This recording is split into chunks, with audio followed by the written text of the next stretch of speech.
lawmakers and policymakers are not persuaded that women's rights are at risk or that it's wrong to mutilate children's bodies, I don't think women being beaten in the street is actually going to convince them. A women's rights activist, Kellie-Jay Keen, canceling a tour stop in Portland, Oregon, following Antifa threats. She's the founder of Standing for Women, and she's with us now. Kellie, thanks so much for coming on today. All right, tell us more about your organization, why there's so much controversy about a scheduled tour stop. Well, my organisation was formed 4 years ago to fight the attack and erosion on women's rights posed by a transgender ideology. So we lose our spaces, we lose our language. I've been interviewed by the British police for tweets. And we've started to do these in-person public square talks because many women like myself have been banned from the actual modern public square. So I've been banned from Twitter since 2018. In fact, I'm now banned from Eventbrite, GiveButter, Patreon, crowdfunding platforms, the list goes on. So it's really about enabling women in this lovely country of yours, which is supposed to have the First Amendment. It's about allowing those women to talk about what's happening to them and their children with this pernicious cult. Sure. Lifting up biological women. I know you've spoken before outwardly about biological men competing in women's sports.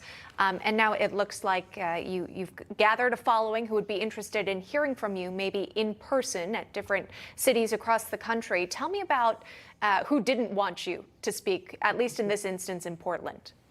Well, very entitled men and their female sort of champions. So people might call themselves trans activists, but a lot of them are just straightforward, nasty men who just are waiting for an excuse to go and attack women in the street.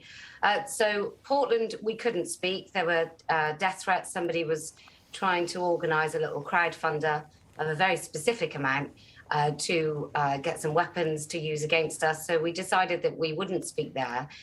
We did speak in Chicago and Austin.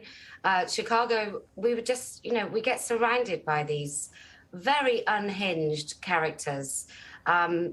It's really something I've never witnessed before, and police just stand there.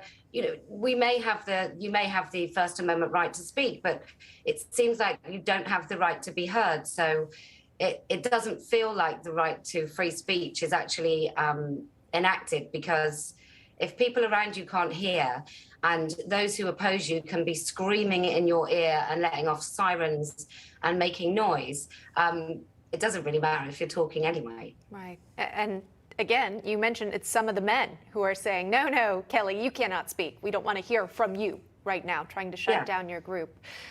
Got it. Okay, I know you haven't been hesitant to speak out and call out some elected officials, including one Democratic state senator, over transgender policies in prison. Let's watch that interaction together. Why have you got male rapists in women's prisons? Why did you do that? Why have you put male rapists in women's prisons? Mr. Wiener, why? Why? Why are you supporting a man who puts rapists in women's prisons? Who sterilizes children? Why'd you do that? Why have you made this state somewhere you can come and have a double mastectomy at 13? No accountability. Shame on you. Shame. Shame. So that was you calling out California State Senator Scott Wiener there. Tell me about what that was like and what was motivating that interaction.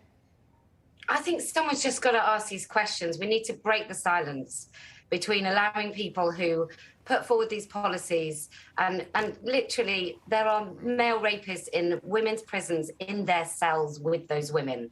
And these men have not transitioned. They may call themselves women, but they don't have any alteration to their male bodies. So they're men. And I think these people can get away with these so-called woke policies because aren't they great and virtuous for allowing people to identify as they want?